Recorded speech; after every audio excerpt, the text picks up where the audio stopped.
plateau.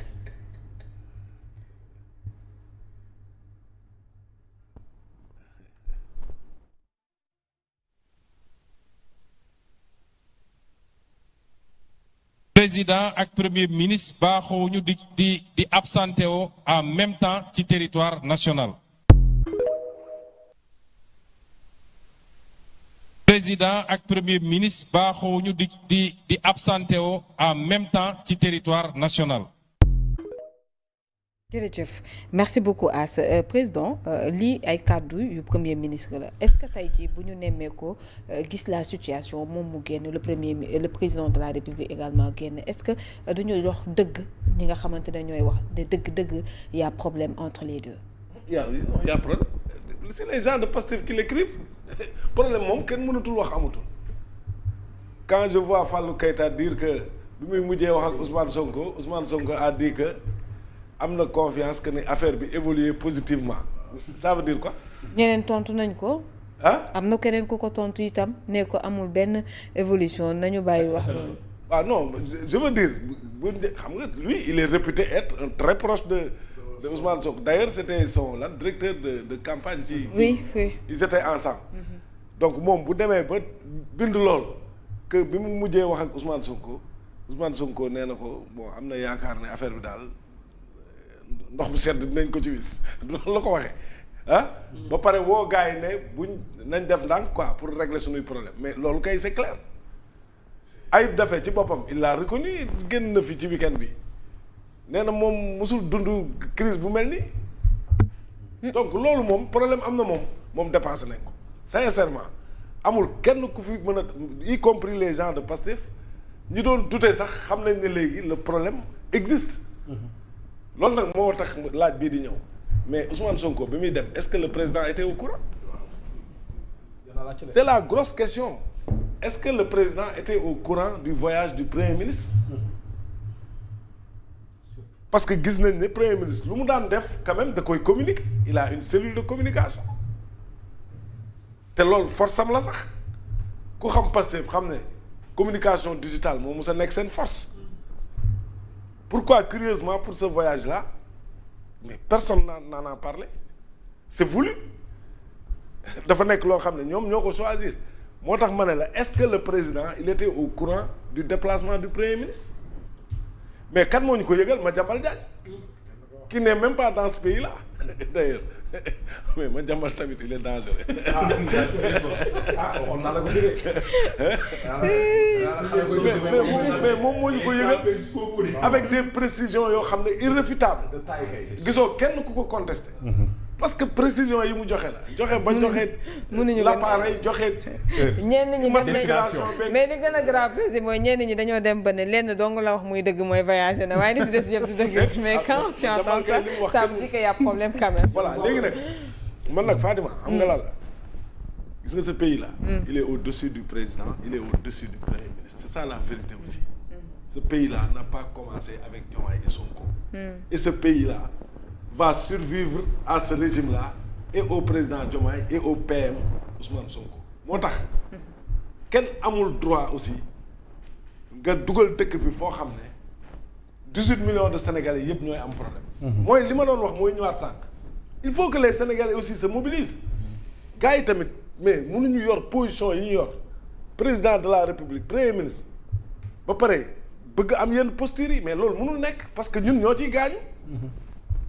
maintenant nag la responsabilité aussi revient au président de la République parce que tamit Ousmane Sonko lu ko nit wax tooñ ko il est nommé Ousmane Sonko là où il est Diomaye Faye moo ko fa teg c'est vrai que am nañ ay antériorité ay gaayen la ñoo yooyu yëpp mais là on est dans le cadre de la République président moom lañ fal moom mooy fale moom moo fal Ousmane Sonko su fekkee ni nag ñoom ñaar dañoo xuloo ba mënatuñoo liggéey liy dëgg mooy président tam na moom moo ko war a dindi parce que moo ko faloon loolu mooy dëgg ku wax dara Ousmane Sonko tooñ ko nañu waxante dëgg nag Ousmane Sonko fi mu ne tegu fa boppam et il a dit je ne démissionnerai pas si le président Diomaye estime que fii ma nekk waratuma fi nekk qu'il prenne la responsabilité de m'enlever foofu lañ toll te loolu la ñuy vivre nii nee nañ ci wéyu boy président Diomaye aussi on l'a conseillé de ne jamais enlever Ousmane Sonko waa léegi dëkk bi moom et le pays dans tout ça et le Sénégal comment dans une république le premier ministre et le président ne s'entendent pas alors que la vision du président doit être maanaam. moo koy doxal daal. waaw li président bëgg maanaam premier ministre moo koy jëmmal. waaw ñaar ñooñu bu ñu jubóowul mais kon liggéey du am c'est ça la vérité te ñàkk liggéey boobu nag mooy feeñ ci jafe-jafe yi sénégalais yi am la vision du président doit être traduite en acte par le premier ministre à travers son gouvernement. ci jamono et ses DG loolu mooy état. ci jamono joo xamante ne maanaam li président bëgg président ki koy doxal mooy premier ministre. jaare la ko ci gouvernement bi ak PCA yeeg DG yeeg yooyu. ci jamono joo xamante ne président la situation est un peu tendue également ci ñi nga xamante ne moom moo di front social bi ci ñoom ñu ngi fi nekkuñu fi mais tey gis nañ suba ak gannaaw suba waa ànd gësëm dañuy sóobu ci grève ñu gis également beneen côté bi ñi nga xamante ne ñoo di jàngalekat yi donc yooyu je ne sais pas man xaw ma nag yéen vous êtes tranquille quoi mais moi j'ai peur hein. Vraiment. wallaahi y a de quoi te li may wax ni du ay caaxaan. mais est-ce que yéen a ngi gis dëkk bi. est-ce que yéen a ngi gis jafe-jafe yi nekk ci dëkk bi. est-ce que yéen a ngi gis kii nu mu koy waxee front social bi nekk en ébullition les gens vont en grève kan mooy wax ak ñoom. le gouvernement n'est pas compétitif voilà le mot sport. mais conseil économique social et environnemental li la doon jëriñ aussi ah. mais le gouvernement n'est pas compétitif. président conseil économique la doon jëriñ boo nekkul boo amul compétition mais nooy régler problème yi. pas possible. mais doo régler problème yi. mais tant que ñaar ñi nga xam ne ñooy principaux responsables yi bu ñu arrondirul seen angle mais dara du def tantôt nga gis kii ne ñu ngi on annonce qu'un ministre xaw ma a fait acte d'allégeance à Diomaye président ci loolu lañ toll. gars yi ñu ngi ci ay réglé entre Diomaye président kan mooy dem rejoindre ban ministre ban DG yooyu lañ ne mais yooyu du suñu problème mais loolu tamit kan moo ko mën a arrêté kan. très bien. pour man nag li ma waxoon sànq rek gis nga ñeneen ñi bokkul ci lii dañoo war a dajaw constituer une force pour dire à ces gens-là d'arrêter faites la paix wala président bi nga xam ne moom lañ fal qu'il prenne ses responsabilités. parce que mënuñu bàyyi aussi suñu réew di tànge di jëm foo xam ne saa yi après kenn dootu ko fa mën a génne pour man la situation est assez grave xaw ma ndegam sénégalais yi ils prennent conscience de ce qui se passe. très bien. lii boo ko booleeg li ma jàmbal wax. mais le cocktail est explosif. mais kan mooy mën a régler problème kan kii pour régler la situation kii pour man nag.